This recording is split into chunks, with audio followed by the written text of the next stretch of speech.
কি? মনের ঘানিতে ঘোরা জিনিসটা কি ঠাকুর? উত্তরে ঠাকুর বললেন, নিজের মন গড়া খেয়াল খুশি ভালো মন্দের ধারণা নিয়ে মানুষ যতদিন চলে, ইষ্টের ইচ্ছা ও খুশিকে যতদিন আমল দেয় না, ততদিন মনের ঘানিতে ঘোরা হয়। তিনি আমাদের এমন ভাবে চলতে বলেন যাতে আমাদের বৃত্তির সঙ্গে ঠক্কর লেগে যায়। তাই তিনি ঠাকুর, তাই তিনি বলেন, ভালো লাগুক আর না লাগুক জোর করে করতে হবে। ঠাকুর বললেন, সংসার ভালো করে করায় পুরুষদের, সংসার ভালো করে করার জন্য পুরুষদের প্রবৃত্তি ঝোঁকা থেকে ইষ্ট ঝোঁকা বেশি হওয়া দরকার। কোনো জিনিসের ঊর্ধ্বে বা অ্যাববে না থাকলে তা কন্ট্রোল করা যায় না। ইষ্টকে আঁকড়ে ধরা থেকে তুমি যতখানি প্রকৃতির উপরে থাকতে পারবে, ততই সংসার তোমার অধীনে থাকবে। আর তুমি সংসারে থেকেও খানিকটা তার ঊর্ধ্বে থাকতে পারবে। সংসার নিয়ে তখন তুমি বিব্রত হবে না। ইষ্টকে রাখতে হবে সর্বপ্রথম ও সর্বপ্রধান করে জীবনে, আর যা কিছুর স্থান থাকবে তারপরে। সংসারের ভিতর দিয়ে যদি ইষ্ট সাধন না হয়, তাহলে সে সংসার করা তো বেগার খাটা। জীবনী বলি, সংসারী বলি, সবকিছু স্বার্থ ইষ্ট, পরমার্থ ইষ্ট। আমরা জানি বা না জানি, বুঝি বা না বুঝি, এই হলো ফ্যাক্ট বা বাস্তব তথ্য। লেগে থাকলে আর কোনো ভাবনা নাই। তাহলে তাহলে আমাদের কর্তব্য কি? তাকে ভালোবাসা, তার প্রতি অকাট্য বিশ্বাস। যিশুকে একবার এক শিষ্য বলেছিল, প্রভু, আপনার দয়ায় আমি নষ্ট হয়ে যাওয়া আমার চোখ ফিরে পেয়েছি। উত্তরে যিশু বললেন, আমার প্রতি তোমার বিশ্বাসই তোমার চোখ ফিরিয়ে দিয়েছে। ঠিক যেমন এক ভক্ত ঠাকুরকে বলেছিলেন, ঠাকুর বলে দিন আপনাকে কিভাবে ভালোবাসবো। ঠাকুর বললেন, love me and your love will teach you how to love me। অর্থাৎ তুমি আমাকে ভালোবাসো, এই ভালোবাসাই তোমাকে শিখিয়ে দেবে তুমি কিভাবে আমাকে ভালোবাসবে। Only love can conquer everything, everything, everything. সব শেষে, সব শেষে পূজ্যপাত শ্রী শ্রী দাদা রচিত শেষে সেদিন ভয়ঙ্কর কবিতা থেকে শেষ অংশটুকু আমি পাঠ করব। কিসের বিষাণ উঠল বেজে, কাল ফণিতর মাথার পরে, মরণ তোরে করছে তারা, বাজবি এবার কেমন করে, গ্রহ লোভের বাঁধন ছিঁড়ে ইষ্ট তপে ঝাঁপিয়ে পর, নইলে গতি কুম্ভীবাকে শেষে সেদিন ভয়ঙ্কর। জয় গুরু, জয় গুরু, জয় গুরু। জয় গুরু। শ্রদ্ধেয় বিমল বসাক মাস্টারমশাইয়ের কাছ থেকে আমরা সুন্দর ইষ্ট প্রসঙ্গ শুনলাম, আমরা সমৃদ্ধ হলাম। তার কথা আমাদের জীবনে পাথর হয়ে থাকবে। তিনি এত সুন্দর ইষ্ট প্রসঙ্গ করলেন, তাকে যেন আমরা আবার পাই। আপনি আমাদের সাথে থাকবেন, কারণ আমাদের মাঝে উপস্থিত হয়েছেন নরওয়ে থেকে রামকিঙ্কর পাঠকদা। আপনারা সবাই লেফট হবেন না কেউই, কারণ আমরা সুন্দর ইষ্ট তার কাছে শুনবো। মানে সৎসঙ্গের ইয়েতে ওনাকে দাদা বলতে হচ্ছে, কারণ উনি আমার মাসুমশাই এবং ওনাকে আমি ছোটবেলা থেকে কাকু বলে ডাকছি। তো আমি আজকে কাকুই বলছি। কাকু, আপনার ইষ্ট খুব ভালো হয়েছে। জয় গুরু, ভালো থাকবেন। জয় গুরু, জয় গুরু, জয় গুরু। হ্যাঁ, আমি পরম প্রেমময়ের কাছে নিবেদন করছি, আপনি স্মৃতিবাহী চেতনায় উত্তরণ ঘটুক আপনার। জয় গুরু। এবারে আমরা একটা কীর্তন শুনবো। আমাদের কীর্তনের পরেই শ্রদ্ধেয় রামকিঙ্কর পাঠকদা ইষ্ট প্রসঙ্গ করবেন। এবারে কীর্তন পরিবেশন করবেন শ্রদ্ধেয় সুদীপ্ত মন্ডল দা। দাদা, আপনি উপস্থিত আছেন? জয় গুরু দাদা। হ্যাঁ, কীর্তন পরিবেশন করুন।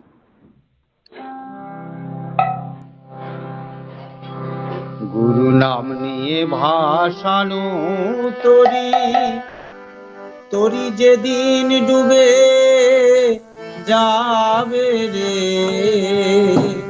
সেদিন চন্দ্র সূর্য গ্রহ তারা, তারাও ডুবে যাবে রে, সেদিন তারাও ডুবে যাবে রে। গুরু নাম ভাসানো তরি যেদিন ডুবে যাবে রে, সেদিন চন্দ্র সূর্য গ্রহ তারা তারা ডুবে যাবে রে, সেদিন তারা ডুবে যাবে রে। বহুদিন পরে আমার মরা গানে এলো জোয়ার, বহুদিন পরে আমার মরা গানে এলো জোয়ার। আমরা জোয়ারে চিঠি পাড়ি আর কি করি থাকে রে, আমরা জোয়ারে ধরেছি পাড়ি আর কি করি থাকে রে, আর কি করি থাকে রে, আর কি করি থাকে রে। আমরা জোয়ারে ধরেছি পাড়ি আর কি করি থাকে রে, আমরা জোয়ারে ধরেছি পাড়ি আর কি করি থাকে রে, আর কি করি থাকে রে,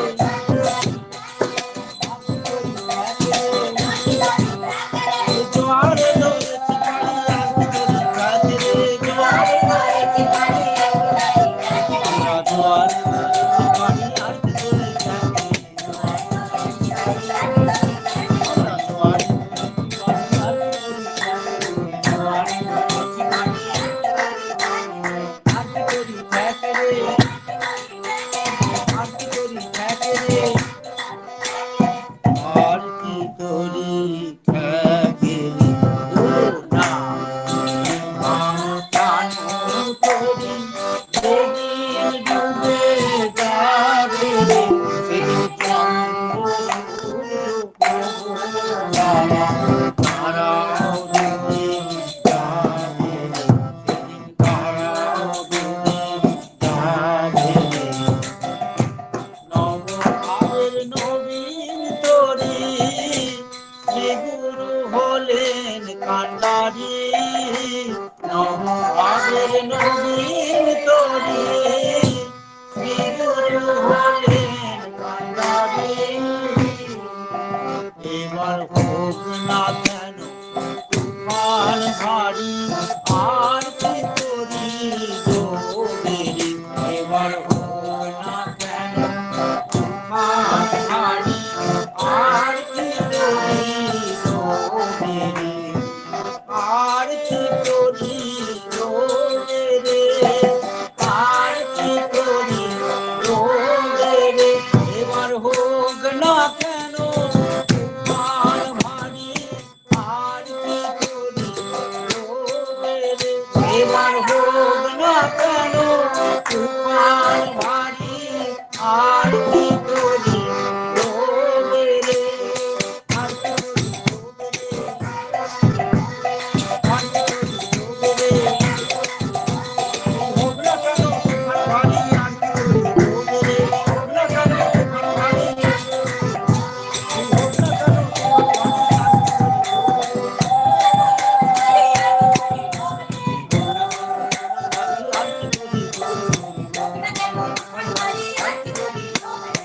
না কেন তুফান ভারী আর কি করি ডোবে রে, আর কি করি ডোবে রে, আর কি করি ডোবে রে, আর কি করি ডোবে রে। না ভাব কানো করি যেদিন ডুবে যাবে রে, সেদিন চন্দ্র সূর্য তারা তারাও ডুবে যাবে রে, সেদিন তারাও ডুবে যাবে রে। মুকুন্দ দাসে মনে উজানে আর ভয় করি নে, মুকুন্দ দাসে মনে উজানে আর ভয় করি নে।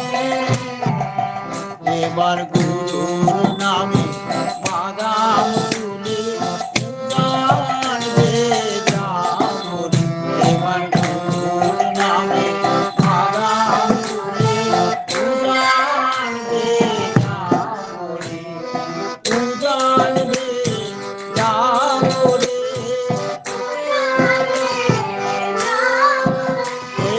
গুরুর নামে বাদাম তুলে জানবে যাবো রে এবার গুরুর নামে বাদাম তুলে জানবে যাবো রে জানবে যাবো রে জানবে যাবো রে এই জয় গুরু বলে জানবে যাবো রে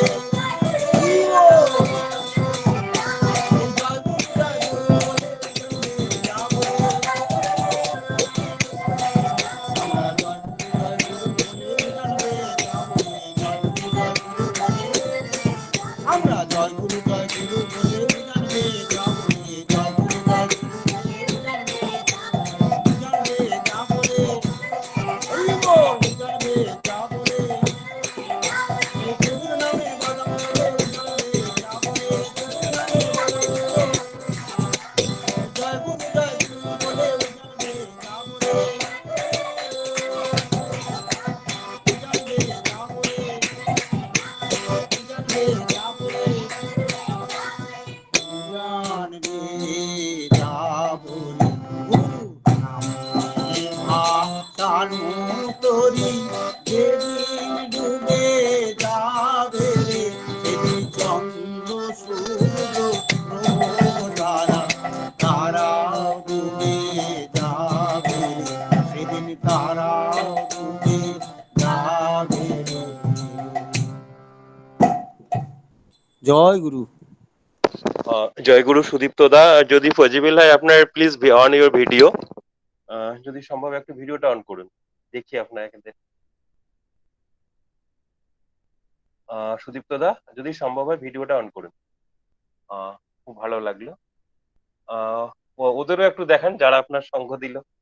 আচ্ছা ঠিক আছে ঠিক আছে, খুব ভালো হয়েছে। আমার এই কীর্তনটা সবচেয়ে প্রিয় কীর্তন।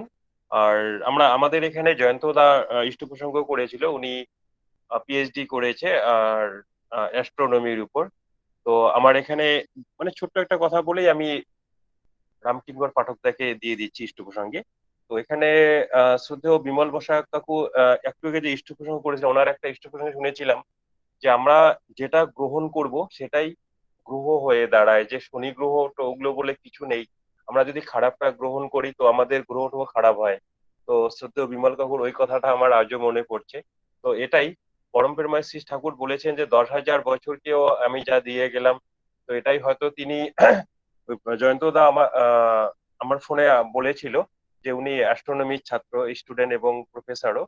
তো যাই হোক, উনি বলেছিল যে সূর্যের কেন্দ্র মানে সূর্যের ভিতরটা এখনো ঠান্ডা, এটা পরমপ্রমেশ ঠাকুর অনেক আগেই বলেছেন। এবং তিনি বলেছেন মানে চাঁদে একদিন বলে আমি চাঁদে গিয়েছি, ওখানে আমি লাফাচ্ছি, আমার মানে ভর কমে যাচ্ছে। তিনি আলোর গতিবেগে ট্রেনের কথা বলেছেন। তো হয়তো এমন একদিন আসবে যে আমরা গ্যালাক্সির পর গ্যালাক্সি পাড়ি দেব, আমাদের মিল্কি ওয়ে বা আকাশগঙ্গা থেকে হয়তো অ্যান্ড্রোমিডা গ্যালাক্সি এরকম হয়তো। তো এই যে অ্যাস্ট্রোনমির ব্যাপারটা, তো এটা থেকেই মনে হচ্ছে যে শ্রী ঠাকুর আরেকটা কথা উনি বলেছিলেন, যেটা আমার আরেক মানে সহপ্রতিযোগিতা আমাকে বলেছিল। উনি বলেছিলেন, শ্রী ঠাকুর বলেছিলেন যে এমন একটা গ্রহ আছে আমাদের বা অন্যান্য গ্যালাক্সির মধ্যে যেখানে মৃত্যু বলে কিছু নেই, এমন উন্নত মানের প্রাণীও সেখানে আছে। তো যাই হোক, আমি আর বেশি দীর্ঘায়িত করছি না, কারণ আমরা অধীর আগ্রহে শ্রদ্ধেয় রামকিঙ্কর পাঠকদার জন্য অপেক্ষা করছি। শ্রদ্ধেয় সুদীপ্ত মন্ডল দা, আপনার এবং আপনার পরিবারের মঙ্গল কামনা করছি। এই কীর্তনটা গাওয়ার জন্য আমার এবং ঠাকুরকে যে নিবেদন করলেন, এটা আপনার খুব মঙ্গল হোক, আপনার এবং আপনার পরিবারের মঙ্গল হোক কামনা করছি। শ্রদ্ধেয় রামকিঙ্কর দা, আপনি যুক্ত আছেন? দাদা আপনি अनम्यूट করুন। जय गुरु दादा। तो आपको बांग्ला आता है? बांग्ला में समझ जाता हूँ। अच्छा ठीक है, तो आप हिंदी में इष्ट प्रसंग करिए। अभी अभी हमारा उपस्थित हुआ था श्रद्धेय रामकिंकर पाठक दा, सुदूर नॉर्वे से। रामकिंकर ठाकुर। हाँ, रामकिंकर ठाकुर दादा, इन्हीं श्री ठाकुर का सभाप्रतिनिधि। जय गुरु दादा, अपनी आप इष्ट प्रसंग को शुरू करिए। परम प्रेम में श्री ठाकुर अनुकूल जी के चरणों में मेरा कोटि कोटि प्रणाम। परम आराध्य जगत जननी श्री श्री बर्मा के चरणों में कोटि कोटि प्रणाम। परम पूज्य पाद श्री श्री बौरदा के चरणों में कोटि कोटि प्रणाम। परम पूज्य पाद आचार्य देव श्री श्री दादा के चरणों में मेरा कोटि कोटि प्रणाम। पूजनीय बवाईदा एवं ठाकुर परिवार के सभी सदस्यों के श्री चरणों में मेरा कोटि कोटि प्रणाम। आज इस सत्संग में उपस्थित ठाकुर के सभी पवित्र पांजाधारी कर्मी सभी को प्रणाम। हमारे जितने गुरु भाई माँ बच्चों सभी को मेरा जय गुरु। अभी श्रद्धेय विमलदा बहुत ही सुंदर ढंग से बहुत सारी चीजें ठाकुर से किया गया प्रश्न विश्वास के ऊपर बहुत ही अच्छा बोले थे। उनको सुनने में बहुत आनंद आ रहा था। आज गुरु पूर्णिमा भी है, महत्वपूर्ण दिन है। हालांकि हम सभी के जीवन में निरंतर हम ठाकुर को पकड़ के चलते हैं। प्रत्येक दिन हमारे लिए ठाकुर का दिन है, उनका दिन है। लेकिन एक छोटा सा एक कहानी ऐसी सुना था गुरु का महत्व के ऊपर। तो मैं एक बार एक छोटा सा ऐसी कहानी है। कहानी ऐसा है कि एक पंडित था, वो एक रानी के पास जाके कथा करता था, ईश्वर का कथा सुनाता था। और कथा के अंत में बोलता था, राम कथा सुनाता था, बोलता था राम कहे तो बंधन टूटे। वहीं पे एक पिंजरे में एक तोता बंद था। वो बोलता था, अरे पंडित ऐसा मत बोलो, झूठ बोल रहे हो तुम, ऐसा नहीं, गलत है ये। पंडित को गुस्सा आता था कि क्या सोचेगी, क्या रानी क्या सोचेगी, ऐसे तोता बोलता है।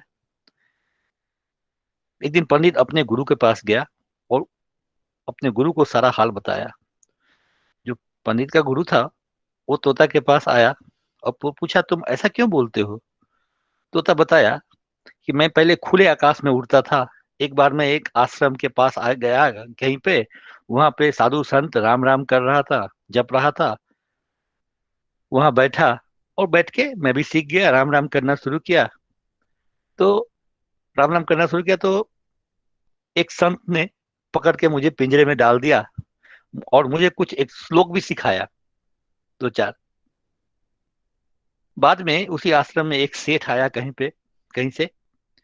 उस सेठ देखा, अरे ये तो तोता बहुत अच्छा बोलता है, श्लोक भी बोलता है, राम राम करता है।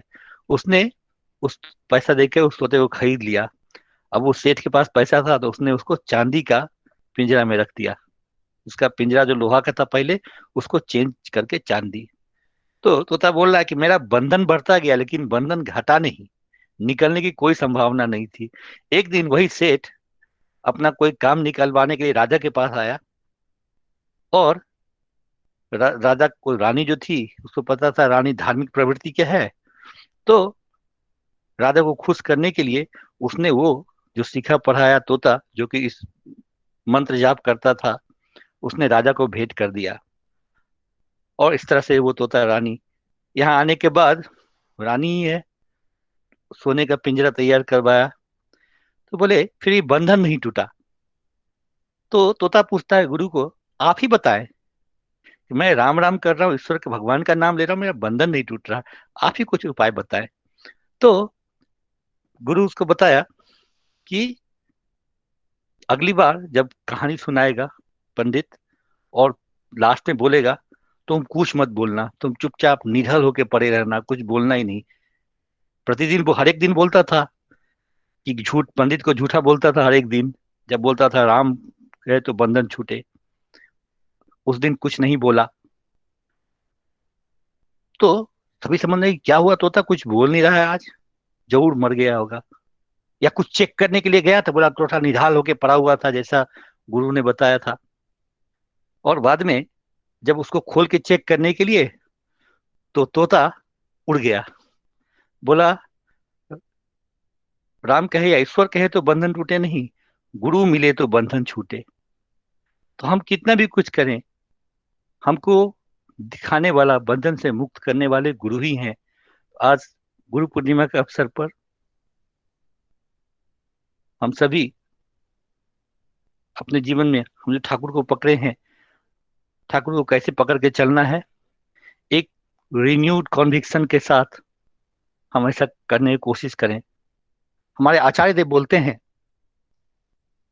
कि हमारा चलना कैसा होना चाहिए।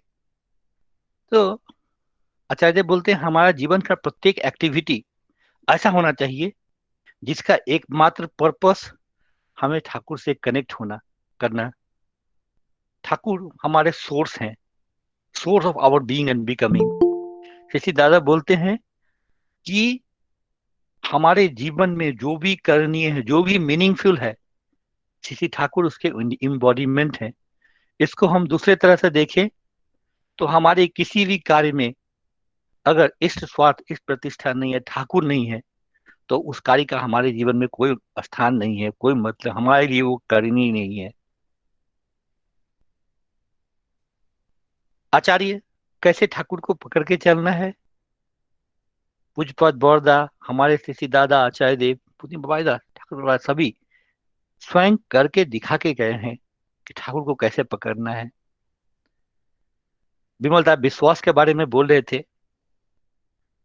गंभीर विश्वास से कुछ भी असंभव नहीं है, जो ठाकुर बोले हैं। इसी से जुड़ा हुआ एक घटना मुझे बहुत ही ये घटना बहुत ही अच्छा था। पुष्पा दादा का खुद का लिखा हुआ है एक्सपीरियंस, उनका खुद का एक्सपीरियंस। एक बार दादा जब कलकत्ता में मेडिकल कॉलेज में पढ़ते थे, एक बार ऐसी छुट्टी में आए थे। आने के बाद जब जाने का समय आया तो श्री ठाकुर के पास पार्लर में जाके परमिशन जाने का निवेदन किए। श्री ठाकुर बड़ौदा के पास भेज दिए।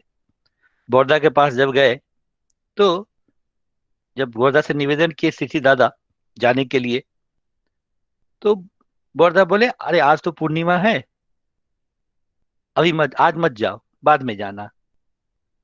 तो कुछ बात बड़ौदा बोले, शिशिर दादा अपना प्रोग्राम कैंसिल कर दिए बिना कोई सवाल के, रुक गए। रात में शिशिर दादा का आदत अच्छा लगता था उनको आसमान में देखना, स्टार्स, चंद्रमा जो भी है, को बहुत अच्छा लगता था स्काई की तरफ देखना। रात में घंटों तक छत पे जाके वो आकाश में स्टार्स को देख रहे हैं, मून को निहार रहे हैं, उसका प्रकाश का आनंद ले रहे हैं, फुल मून का प्रकाश का।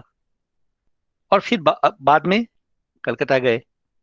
कलकत्ता जाने के बाद 2-4 दिन बाद जब चर्चा चल रहा था, तो कोई बातों बातों में ऐसा हुआ कि अरे 2 दिन पहले अमावस्या था। शशि दादा बोलते हैं ना, 2 दिन पहले अमावस्या नहीं था, पूर्णिमा था, पूर्ण चंद्र था। मैं तो पूछपत बौरदा उनको बोले थे कि नहीं जाने के लिए, पूर्णिमा है।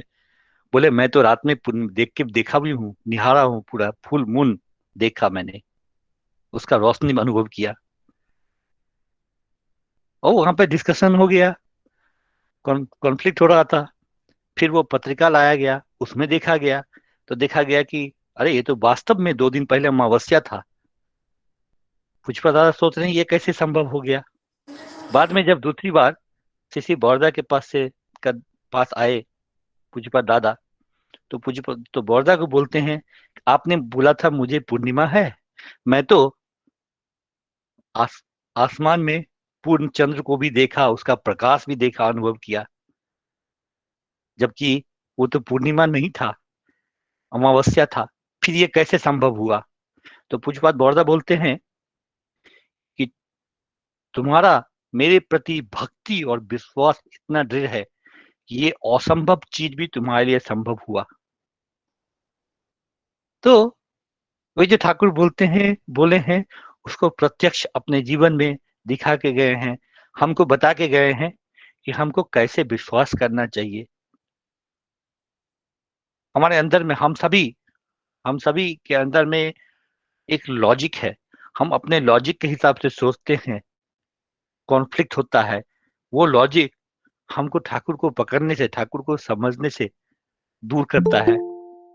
हमको उस लॉजिक को हटा के पूर्ण समर्पण के साथ, पूर्ण विश्वास के साथ, जहां कोई प्रश्न नहीं हो, हमारा एलिजियंस, आचार्य देव बोलते हैं ऐसा होना चाहिए, अनक्वेश्चनिंग एलिजियंस। इस अनक्वेश्चनिंग एलिजियंस पे ही एक घटना आचार्य देव का ही लिखा हुआ अनुभव पूज्यपाद बड़ौदा को लेके है। एक बार हम लोग रे हाउजर मैंदा को जानते हैं। रे हाउजर मैंदा, उनकी माँ आने वाली थी मद्रास। वो वहां पे उनको लाने के लिए कुछ लोग जाने वाले थे। तो शशि दादा बोलते हैं कि पुष्पत बड़ौदा को मद्रास जाने का अंदर से बहुत ही तीव्र इच्छा थी। और कार्यक्रम भी ऐसा हुआ कि पुष्पत बड़ौदा जाएंगे, साथ में पुष्पत दादा भी, आचार्य देव भी हमारे, वो भी जाने जाने वाले हैं। सब हुआ, तैयार हुआ, कलकत्ता गए, ऑन द वे कलकत्ता में रुके, वहां से फिर मद्रास जाना होगा। अचानक शशि ठाकुर का एक मैसेज लेके, कोई एक चिट्ठी लेके आया बड़ौदा के पास। बड़ौदा को चिट्ठी पकड़ाया, चिट्ठी में था, बड़ौदा बोल रहे हैं सीधा आ जाओ, वापस आ जाओ। तो शशि दादा बोलते हैं कि बड़ौदा, जिनको मद्रास जाने का तीव्र इच्छा था, और ठाकुर का जो वो मैसेज आया, इमीडिएटली आधे घंटे के अंदर बिना कुछ सोचे वापस आने के लिए स्टेशन पे। तो यहाँ पे ठाकुर जो बोले हैं, उनको तो करना करना, वो बात, उनका बात को मानना, ये तो है ही। बट जो जो बात पुष्पा दादा ने लिखा, उसमें बताया कि ये ऐसा हुआ मानो ये सिर्फ कार्य में नहीं, उनका सोच भी परिणत हो गया, बिना किसी क्वेश्चन के, बिना किसी इसके, जैसा कि मानो कोई इच्छा ही नहीं था उनका। तो हम हम सभी, हमको ठाकुर को करना, हम कार्य में करते हैं, हमारा सोच भी पूरी तरह से समर्पित हो जाए। इसको बोलते हैं अनक्वेश्चनिंग एलिजियंस, जिसमें हमारा अपना कुछ भी नहीं है। हमारा थिंकिंग, एक्टिविटी, सब कुछ, हम सभी अपने परिवार में हैं, जैसे माता पिता का सेवा करते हैं। कई बार हमारे साथ हुआ है, माँ कुछ बोली करने के लिए, हम किए, लेकिन सोच हमारा नहीं रहा, चेंज नहीं हुआ, सोच में कॉन्फ्लिक्ट रहा, बिना मन से किए, क्योंकि संस्कार है, माता पिता का बात मानते हैं, करते हैं, लेकिन सोच हमें में कॉन्फ्लिक्ट रहता है। जब तक हम, तब तक हम सही ढंग से, अनक्वेश्चनिंग एलिजियंस तब तक नहीं आएगा जब तक हमारा सोच भी उनके हिसाब से चेंज, ये हो जाए, समर्पित हो जाए। और यही एग्जाम्पल पूज्यपाद बौद्धा देखे गए हैं। और ऐसा करने से हम सही अर्थ में, जो शिक्षित दादा बोलते हैं कनेक्ट करना, हम सही अर्थ में कनेक्ट कर पाएंगे और आनंद का उपभोग कर पाएंगे। हम सभी ठाकुर से जुड़ते हैं, अलग अलग कारण होता है, मुझे भी याद नहीं है अभी मैं क्यों जुड़ा था ठाकुर से। बट हम सबका कुछ न कुछ ये होता है, कभी कुछ पाने का आशा होता है, ये होगा, अच्छा हो जाएगा, ऐसा हो जाएगा, कहीं न कहीं। बट जैसे जैसे हम ठाकुर को जानते हैं, समझने की कोशिश करते हैं, आचार्य देव को देखते हैं, हमको सही अर्थ में समझ में आने लगता है कि हम ठाकुर से क्यों जुड़े हैं। आचार्य देव बोलते हैं हमको ठाकुर से जुड़ना है सिर्फ उनको प्रेम करने के लिए, और कुछ नहीं। ठाकुर भी बोले हैं सत्याम शर्मी के अर्थ मान किस इसके आशा में ठाकुर भक्त बनना नहीं हमको। हम्म, हम ठाकुर को पकड़े हैं सिर्फ उनसे प्रेम करने के लिए। उनको प्रेम करने से ही हम उनसे कनेक्ट हो पाएंगे, जो हमारा जीवन और वृद्धि सब कुछ सुनिश्चित होगा, सिर्फ उनको प्रेम करने से। और ये जो मोटिवेशन, जब प्रेम करते हैं तो प्रेम में एक्टिविटी, जो ठाकुर बोले हैं कैसे चलना है, इसका मोटिवेशन कैसे आएगा। एक हमको, एक इसी बात पे एक प्रासंगिक चीज है, वक्तव्य है। एक एलेक्स कैरल नाम का नोबेल साइंटिस्ट, उसने बोला था कि man will never enthusiastically obey the law of rational conduct unless he considers this law of life as the command of personal God।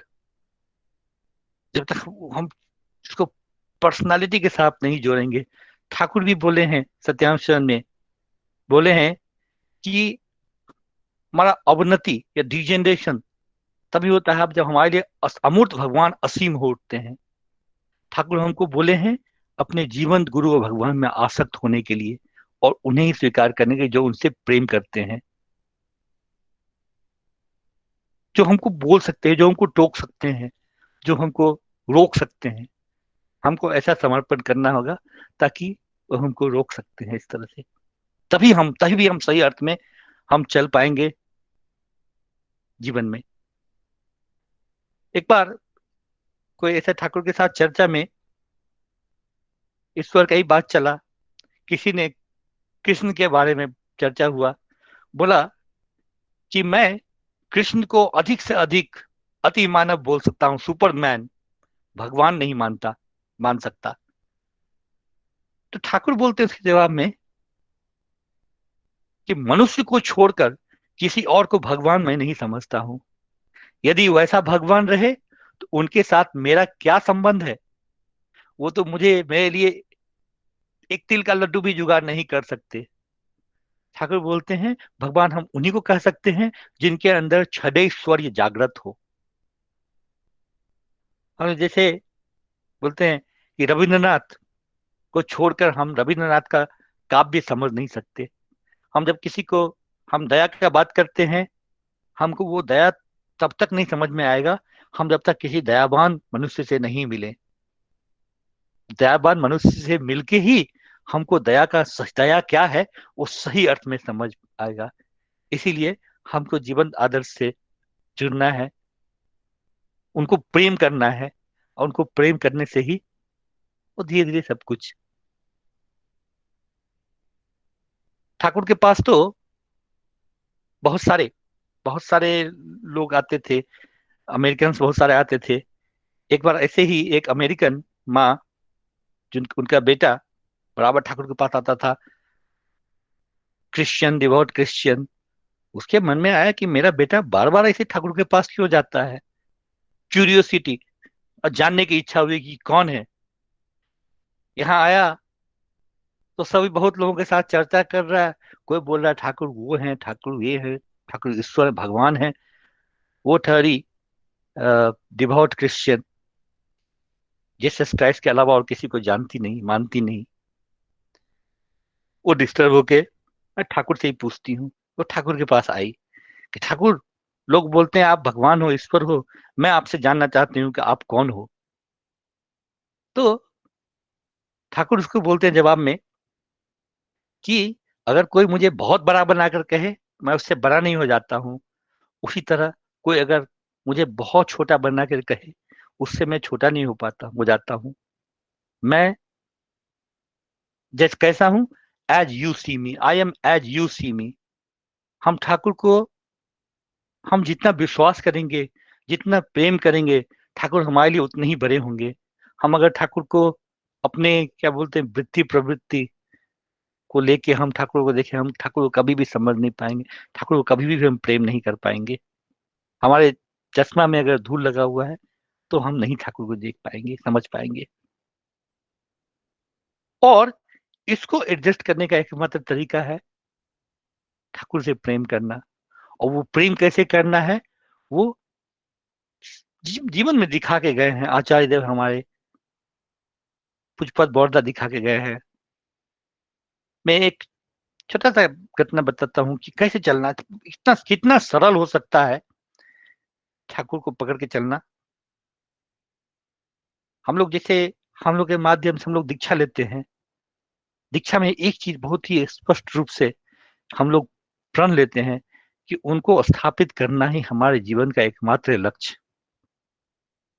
Thakur एक बार किसी बात पे बोले थे कि बहुत सारा चीज देके गए हैं।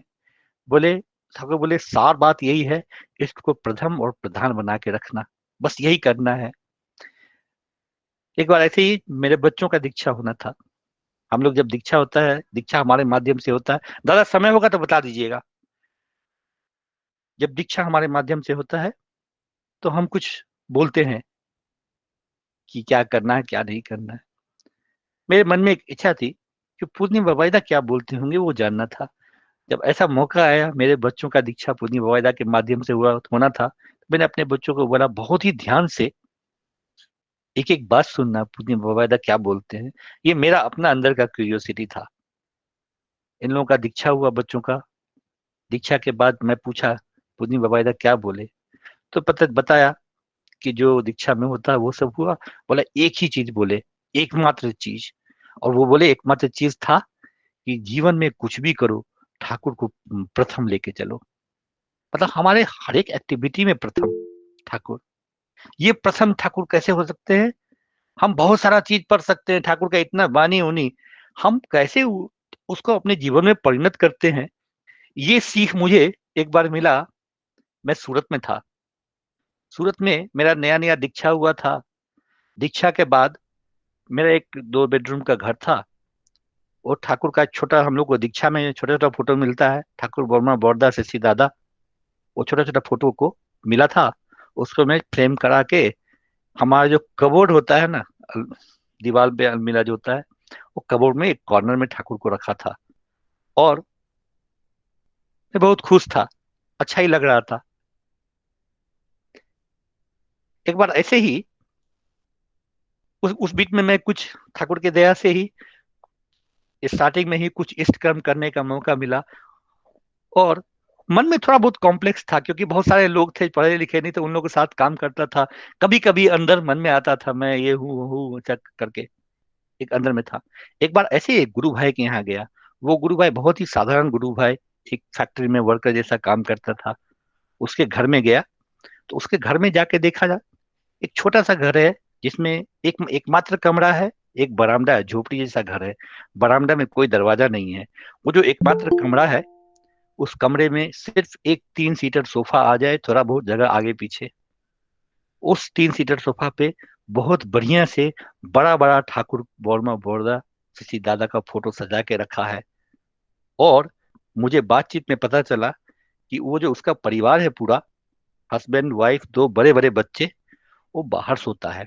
एकमात्र रूम जो है उसमें ठाकुर को रखा है, और खुद बाहर सोता है। मैं उसको देख के, मतलब एक दिन की बात नहीं है, महीनों सालों सो रहा है ऐसे करके। बाहर दरवाजा भी नहीं है, त्रिपाल बिछा के बसता है। लेकिन वो जो पूजनी बबायदा बोलते हैं ना, ठाकुर को प्रथम और प्रधान, वो मुझे उसका एग्जाम्पल वहां दिखा।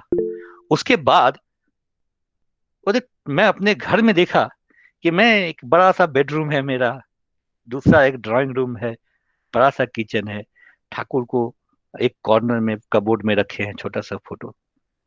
तो अगर इस तरह से, तो यहाँ पे ठाकुर प्रथम नहीं होगा। उसके बाद में कभी भी मैं शांति से नहीं रह पाया, जब तक मैं ठाकुर के लिए एक एटलीस्ट, हम घर में ठाकुर को किस तरह, हम ठाकुर का हमारे प्रथम है, हमारे प्रधान है, हमारे परिवार के हेड हैं, जीवंत हैं, तो हमको ऐसे ही सोचना होगा, ऐसे ही रखना होगा। कुछ पुण्य बवायदा हम लोग को बोलते थे, कई बार बोले बोले बार में, कि तुम जहां कहीं भी घर लो, ठाकुर के लिए एक रूम होना चाहिए, व्यवस्था ऐसा करो। तो ऐसा करते हैं। तो यही जो ठाकुर को प्रथम का मतलब है, हमारे हर एक एक्टिविटी में, हम जॉब करते हैं, कभी हमारे अंदर में ऐसा संशय नहीं होना चाहिए कि आज हम इष्ट कर्म नहीं कर पाएंगे, क्योंकि नौकरी है, जॉब है। अगर ये सब है, तो हम तो ऐसा ही समझे, ऐसा ही सीखे हैं, गुरुजन को देख के, कि हमारा हर एक एक्टिविटी, जो भी हमारा सामर्थ्य है, साध्य है हमारे पास, वो उनका सेवा करने के लिए ही है। कभी भी कॉन्फ्लिक्ट नहीं हो, कॉन्फ्लिक्ट में आ जाए तो हम ठाकुर को ठीक से पकड़ के नहीं रखे हैं, ठाकुर को प्रथम और प्रधान लेके नहीं चले हैं। दूसरी बात, एक और छोटी सी इसी तरह घटना है। मेरे बच्चे, बड़ी बेटी का, जब ये चीज पेपर, मतलब मैट्रिक, हाई हाई स्कूल का सब्जेक्ट सेलेक्ट करना था, तो हम लोग ज्यादा दिमाग नहीं लगाते हैं। निवेदन किया कि क्या करना है। जब निवेदन किया, तो पूज्य बाबा एक बहुत ही सही एक स्टेटमेंट बोले, जो कि हमें अभी भी याद है। बोले हम जीवन में कि क्या सब्जेक्ट चूज करना है, इसी बात पे। तो बोले उसका अर्थ ये है कि हम जीवन में बहुत सारा डिसीजन लेते हैं, वो डिसीजन कभी सही होता है, कभी गलत होता है। लेकिन एक जो बात पुण्य बाबा बोले, अगर हमारे माथे में ठाकुर है, तो हमारा लिया हुआ कोई भी डिसीजन, अगर हमारे माथे में ठाकुर है, मतलब हमारा हर एक एक्टिविटी का पर्पस ठाकुर ही है। तो बोले हमारे हमारा कोई भी डिसीजन कभी गलत हो ही नहीं सकता है। तो ये जो है ना, हम हम हम कष्ट तकलीफ में आते हैं क्योंकि हमें हम अपना स्वार्थ पूर्ति में चले जाते हैं, इसलिए निवेदन करने जाते हैं ये चाहिए वो चाहिए।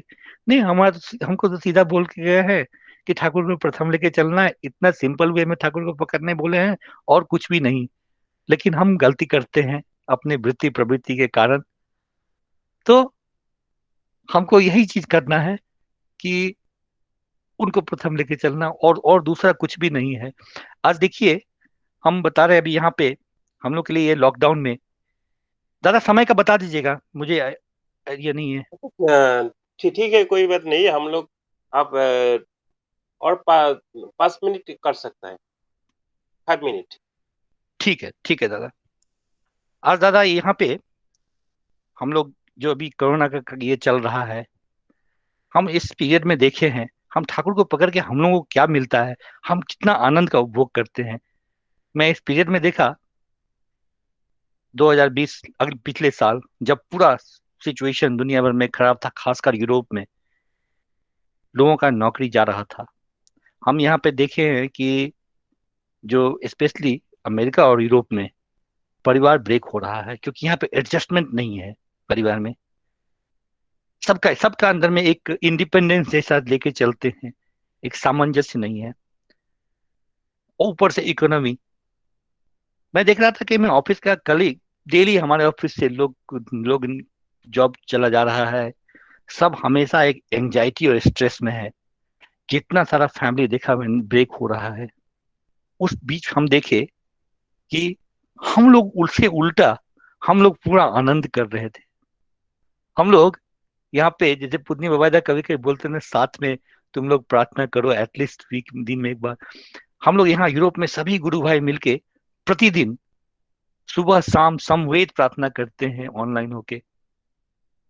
और और ऐसा करते करते हमने ऑब्जर्व किया कि जहाँ पे लोगों का फैमिली ब्रेक हो रहा है, वहां हमने महसूस किया कि इस पीरियड में साथ साथ प्रार्थना करना प्रतिदिन सुबह शाम, पहले जो समय नहीं होता था, हम लोग का समय नहीं था, हम सभी परिवार एकदम नजदीक हो गए हैं ठाकुर को लेके।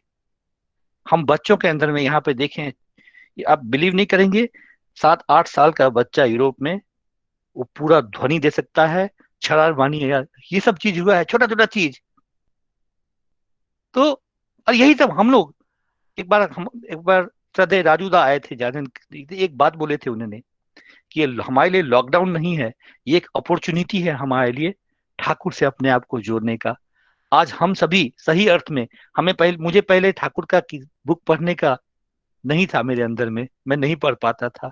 आज मैं देख रहा हूँ कि इस लॉकडाउन पीरियड में मैं ठाकुर का बुक पढ़ने का चेष्टा करता हूँ, डेली हम लोग पढ़ते हैं। तो ये सभी जो एक्टिविटी है ना, हम लोग उनसे कनेक्ट करने का कोशिश करते हैं, और यही करने से ही, इसी करने से ही हमारा जो हम ये हमारे आनंद का कारण है। हमको कभी कोई स्ट्रेस नहीं हुआ कुछ भी सिचुएशन में। आज मैं बहुत ही गारंटी के साथ बोलता हूँ, जो मेरा अनुभव है, कि हमको लगता है अब हम कभी, बहुत काफी साल हो गए हैं, कभी एक स्ट्रेस नहीं आया। अगर जीवन में, हम सबके जीवन में बहुत सारा चैलेंजेस आता है, लेकिन हमको स्ट्रेस नहीं आया, आता है। और ऐसा हम बाकी गुरु भाइयों के बीच में भी देखते हैं। इसका एकमात्र कारण है कि जैसे ठाकुर बोले ने, सत्याम स्वामी बोले हैं, हम नहीं जानते, मैं नहीं जानता मेरे लिए क्या अच्छा है, मेरे थ्रू आपकी इच्छा पूर्ण हो, और हम उसके लिए हमेशा रेडी रहे, ऐसा ठाकुर बोले हैं। इ, इसी से जो है ना, ऐसा करने से ही हम मंगल में रहते हैं, हमें कोई चिंता नहीं होता है, हमको सिर्फ कर्म करते जाना है। ठीक उसी तरह जैसे होता है ना, छोटा बच्चा, 5 साल का बच्चा, जिसको कोई चिंता नहीं रहता है, जिसको कोई स्ट्रेस नहीं है, वो पूरा सरेंडर है पूर्ण तरह से अपने माता पिता पे, और कुछ सोचता नहीं है। माता पिता जो बोलते हैं वैसा करता है, और आनंद में रहता है, उसको ये चिंता नहीं कि कल क्या होगा, कल मेरा खाना कहाँ से आएगा। वही हम लोग भी वही इंजॉय कर पा रहे ठाकुर को लेके। हम हम कुछ भी हो गए हों, हम ठाकुर को लेके उसी तरह एक टॉडलर बच्चे की तरह है। और ये जो है ना, ये पूर्ण समर्पण ही हम लोगों का आनंद का कारण है। हम ठाकुर से प्रार्थना करते हैं कि ये भाव हम सबके अंदर दे, ताकि हम अपना लॉजिक, पढ़ाई, नॉलेज वॉलेज सब कुछ छोड़ के, वो सब है जो है, हमको पूरा समर्पण होकर ठाकुर को पकड़ के चलना है। हमारे जीवन का और कोई मकसद नहीं है। यही आचार्य ने बताया है कि उनको स्थापित करना, उनको लेके चलना, वही जो जिसमें उनका स्वार्थ के लिए हम कुछ कर पाए, उनको स्थापित करने के लिए, वही हमारे लिए करनीय है और बाकी कुछ नहीं। तो मैं ठाकुर से प्रार्थना करता हूँ कि हम सभी के जीवन में इस तरह का दें कि हम उनको प्रथम लेके चल पाए, अपने हर एक एक्टिविटीज में उनको ही स्थापित करने की कोशिश करें। और इसी के साथ मैं अपना वक्तव्य शेष करता हूँ। वंदे पुरुषोत्तम। जय। जय गुरु दादा। आपका जो बैकग्राउंड सिलेक्ट किया था, मोबाइल से सिलेक्ट किया आपका बैकग्राउंड, पीछे से जो पर्दा है ना, तो ये हाँ मोबाइल से दादा। सिलेक्ट किया बैकग्राउंड। हाँ दादा। मैं बोलना हाँ चाहता हूँ आपका जो बैकग्राउंड है ना पीछे, नील वाला, ब्लू वाला, तो बहुत अच्छा हाँ। है। तो मैं बोलना चाहता हूँ कि आपका जो बैकग्राउंड वो मोबाइल से सिलेक्ट किया था, नहीं, एक्चुअली एक बैकग्राउंड एक ऑप्शन। नहीं, एक पिक्चर था, एक पिक्चर था मेरा, ऐसे ही फ्रेम लिया था, और वो पिक्चर को सेलेक्ट किया, मोबाइल से सेलेक्ट नहीं किया। ये अच्छा, ओके ओके। मैंने एक फोटो डाल दिया उसमें। ठीक है, ये बहुत अच्छा बैकग्राउंड है। मैं आपको ये बैकग्राउंड देखने के बाद मुझे रविंद्रनाथ ठाकुर का एक गाना याद आया। हिमेरो रातेर ওই গগনের দ্বীপগুলি रे चाला वालो अपन आलो। तो आप इतना जगह से चला गया जो एक इस तरह लग रहा है, बहुत अच्छा लग रहा है। तो हम लोग आज बहुत इधर तरह से आकाश तरंगों से आपको साथ मिल सकता है, इसीलिए बहुत अच्छा लग रहा है। हम लोग जो ठाकुर जी का जो मैथ किया था ना, एक और एक जो करके दो नहीं, एक ही होता है, हम लोग सब एक हो गया, ये बहुत अच्छा लगता है। तो आपका जी सर। इष्ट प्रसंग बहुत अच्छा लगता है। हम लोग समृद्ध हो गए, हमको जो सोल है, आत्मा है, वो शुद्ध हो गया आपको इष्ट प्रसंग सुन के बाद। तो आपको नेक्स्ट टाइम आप फिर से जाऊंगे तो आप जरूर यूनिवर्सल सत्संग में आ जाए तो बहुत अच्छा होता है। तो दादा आपको थोड़ा सा धोनी के बाद आपको साथ हम लोग बातचीत कर सकता है, तो इसलिए आप जी दादा, हम लेट लोग के। मत हो जाइए, ठीक है। जी। धोनी के बाद जय। हम लोग सबको थोड़ा सा আলাপ करने। তো जी। এবারে জয়রাধে কীর্তন পরিবেশন করবে সঙ্গীতা দে কুচবিহার থেকে। সঙ্গীতা মা, আপনি উপস্থিত আছেন? হ্যাঁ, জয়গুরু শোনা যাচ্ছে? শোনা যাচ্ছে। জয়রাধে পরিবেশন।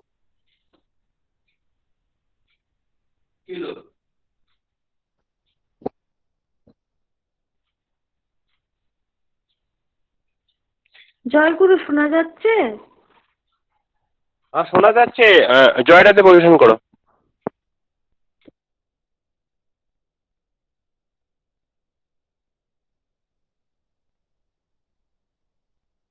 শোনা যাচ্ছে তো?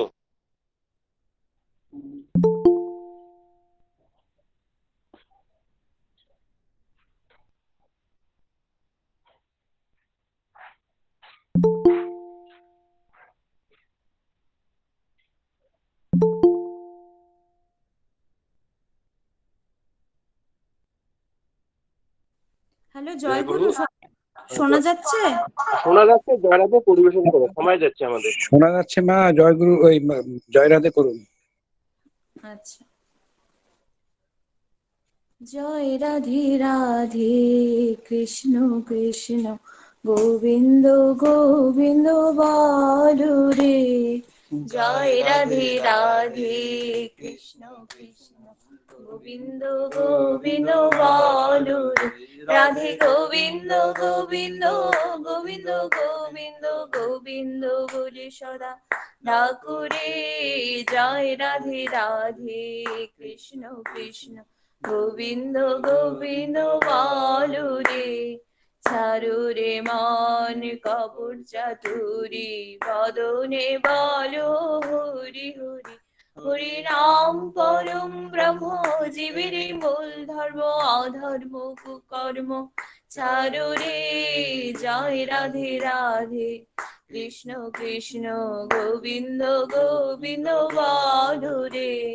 ছাড়ো রে মন ভবের আশা, অজপা নামে করুরে নেশা রাধে গোবিন্দ নামটি বদনে লইয়ে নয়ন নিরে সদা ভাসুরে জয় রাধে রাধে কৃষ্ণ কৃষ্ণ গোবিন্দ গোবিন্দ বলরে রাধে গোবিন্দ গোবিন্দ গোবিন্দ গোবিন্দ গোবিন্দ বলে সদা ডাকুরে জয় রাধে রাধে কৃষ্ণ কৃষ্ণ গোবিন্দ গোবিন্দ বলরে চারু রে মন কপট চাতুরি বদনে বলো হরি হরি হরি বল হরি বল হরি বল হরি বল হরি বল হরি বল হরি বল হরি বল হরি বল হরি বল হরি বল হরি বল হরি বল হরি বল হরি বল হরি নাম পরম ব্রহ্ম জীবেরই মূল ধর্ম অধর্ম কুকর্ম চারু রে জয় রাধে রাধে কৃষ্ণ কৃষ্ণ গোবিন্দ গোবিন্দ বলো রে চারু রে মন ভবের আশা অজপা নামে করুরে নিশা রাধা বল রাধা বল রাধা বল রাধা বল রাধা বল রাধা বল রাধা বল রাধা বল রাধা বল রাধা বল রাধা বল রাধা বল রাধা বল রাধা বল রাধা বল রাধা বল রাধে গোবিন্দ নামটি বদনে লইয়ে নয়ন নিরে সদা ভাসুরে জয় রাধে রাধে কৃষ্ণ কৃষ্ণ গোবিন্দ গোবিন্দ বলো রে রাধে গোবিন্দ গোবিন্দ গোবিন্দ গোবিন্দ গোবিন্দ বলে সদা ডাকুরে জয় রাধে রাধে কৃষ্ণ কৃষ্ণ গোবিন্দ গোবিন্দ বলো রে জয় রাধে রাধে কৃষ্ণ কৃষ্ণ গোবিন্দ গোবিন্দ বলো রে জয় গুরু।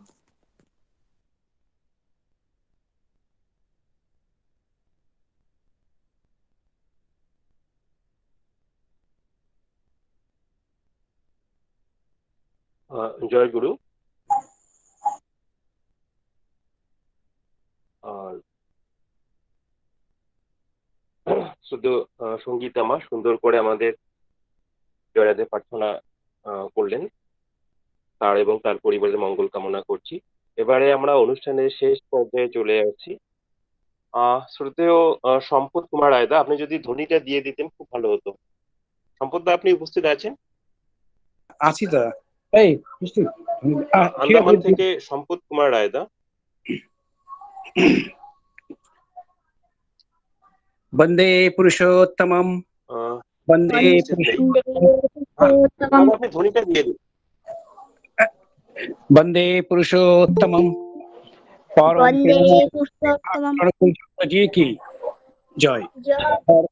परम प्रेममय श्री श्री ठाकुर अनुकूल चंद्र जी की জয় परम प्रेममय श्री श्री ठाकुर अनुकूल चंद्र जी की জয় परमाराध्या जगत जननी श्री श्री बड़मा की জয় परमाराध्या जगत जननी श्री श्री बड़मा की জয় परमाराध्या जगत जननी श्री श्री बड़मा की জয় परम पूज्य पादो श्री श्री बड़दा की জয় परम पूज्य पादो श्री श्री बड़दा की জয় জয় परम पूज्य पादो श्री श्री बड़दा की জয় परम पूज्य पादो आचार्य देव श्री श्री दादा की জয় परम पूज्य पादो आचार्य देव श्री श्री दादा की জয় परम पूज्य पादो आचार्य देव श्री श्री दादा की জয় आर्य पितृम বন্দে আর্য